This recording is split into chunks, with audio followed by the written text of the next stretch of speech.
ვინ ხარ მისთვის?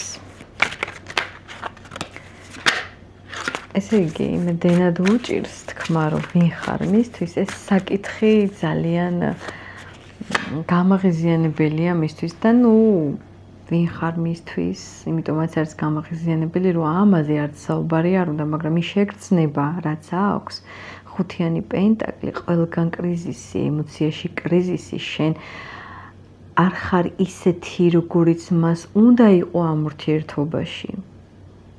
და ვინ ხარ მისთვის არ უნდა რომ აღიაროს, რომ შენ ხარ ის ენერგეტიკა, ის ადამიანი, ვინც მას ჭირდება ხუთიანები, ნახე როგორი, ესე ყველაზე რთული კომბინაციები საერთოდ. ეს ადამიანი მალავს გრძნობას, ეს ადამიანი მალავს ამავდროულად იმას, რომ ძალიან ენატრები, ძალიან გულდაწყვეტილია, თქვენ მოერგეთ სიტუაციურად, მაგალითად დღეს რაც ხდება თქვენ დღევანდელ რეალობაში და ცოცხლობს მასში იმედი.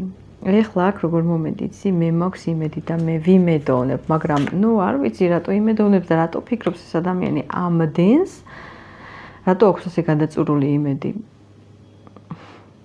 მოქმედება არ უნდა. ვინ ხარ მისთვის სევდა დარდი, ნაღველი, აქ არის კონკრეტული დაპირისპირება და გოგონა ადებს ხელს. ეს შენი ბრალია, შენ, არ ვიცი რა ზიადებთ ხელს და თავისთავად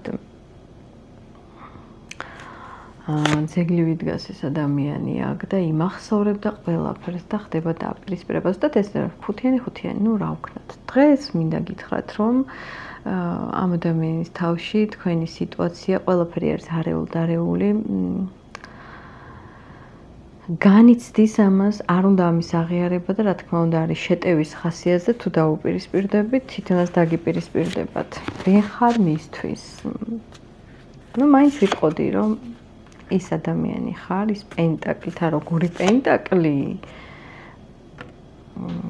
რომელიც ძალიან იშვიათია.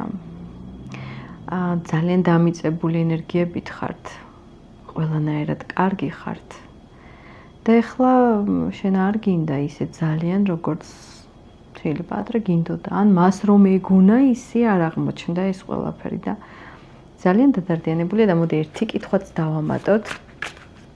რატომ ხარ დადარდიანებული, ხელნაკრული რომ ხარ? თუ რატომ არა, თუ რატომ, მაშინ ნახო თუ რატომ. თუ რატომ ხარ მასე? მოგეუბნები თუ რატო არის ასე და 4-იანი თასი.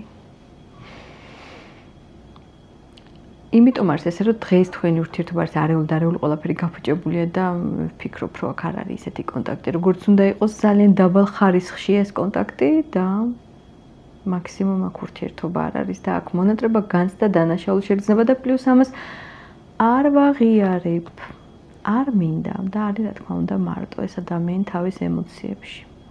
მე ყველას გელოდებით კომენტარებში დროებით.